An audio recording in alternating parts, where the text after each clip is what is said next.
Hello viewers, ఈరోజు మనం అమ్మవారికి 8వ రోజు నైవేద్యంగా పెట్టే చక్కెర పొంగలి ఎలా తయారు చేసుకోవాలో చూసేద్దాం.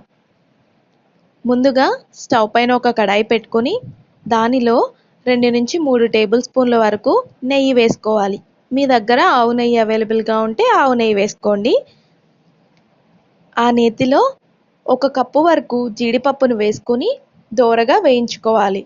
ఇలా వేయించుకున్న జీడిపప్పుని ఒక బౌల్లోకి తీసుకుని పక్కన పెట్టుకోవాలి. అదే నెయ్యిలో 1 కప్పు వరకు కొబ్బరి ముక్కలను, పచ్చి కొబ్బరి ముక్కలను సన్నగా కట్ చేసుకొని వాటిని కూడా గోల్డెన్ బ్రౌన్ వచ్చేంత వరకు వేయించుకొని వాటిని కూడా తీసుకొని ఒక బౌల్లో పెట్టుకోవాలి. కొబ్బరి ముక్కలు అనేది చక్కెర పొంగల్లో మెయిన్ ఇంగ్రీడియంట్ అండి, అస్సలు మిస్ అవ్వద్దు. అదే నేతిలో 1 పావు కప్పు వరకు కిస్మిస్ కూడా వేసుకొని అవి కూడా ఫ్రై చేసుకొని అదే బౌల్లో తీసుకొని పక్కన పెట్టుకోవాలి. స్టవ్ పైన ఒక ప్రెషర్ కుక్కర్ పెట్టుకొని దానిలో 1 కప్పు వరకు పెసరపప్పు తీసుకోవాలి. పెసరపప్పుని గోల్డెన్ బ్రౌన్ కలర్ వచ్చేంత వరకు ఫ్రై చేసుకోవాలి. పెసరపప్పు మంచిగా ఫ్రై అయ్యాక 1 కప్పు పెసరపప్పుకి 3 కప్పుల బియ్యం వేసుకొని బాగా శుభ్రంగా 2 నుంచి 3 సార్లు కడిగి ఒక్కొక్క కప్పుకి 2 కప్పుల వాటర్ లెక్కన తీసుకోవాలి. నేను ఇక్కడ 3 కప్పుల బియ్యం 1 కప్పు పెసరపప్పు తీసుకున్నాను కాబట్టి మొత్తం 4 కప్పులు.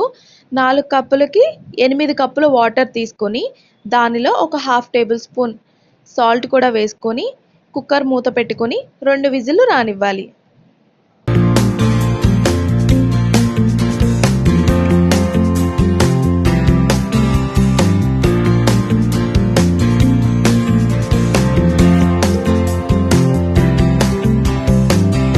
స్టవ్ పైన ఇంకో కడాయి పెట్టుకొని మనం ఏ కప్పుతో అయితే బియ్యం కొలిచామో అదే కప్పుతో 2 కప్పుల వరకు తురిమిన బెల్లం వేసుకొని 1/2 కప్పు వరకు వాటర్ పోసుకొని పాకం రానివ్వాలి.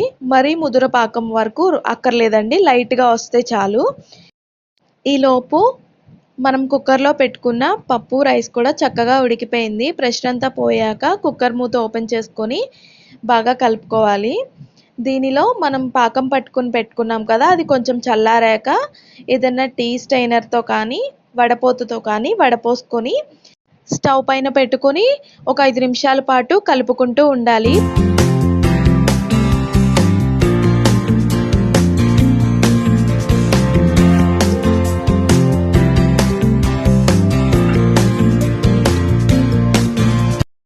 పాకమంతా చక్కగా కలిసిపోయాక స్టవ్ ఆఫ్ చేసేసుకొని దానిలో ముందుగా ఫ్రై చేసి పెట్టుకున్న డ్రై ఫ్రూట్స్ 1 టేబుల్ స్పూన్ నెయ్యి కూడా వేసుకొని బాగా కలుపుకోవాలి.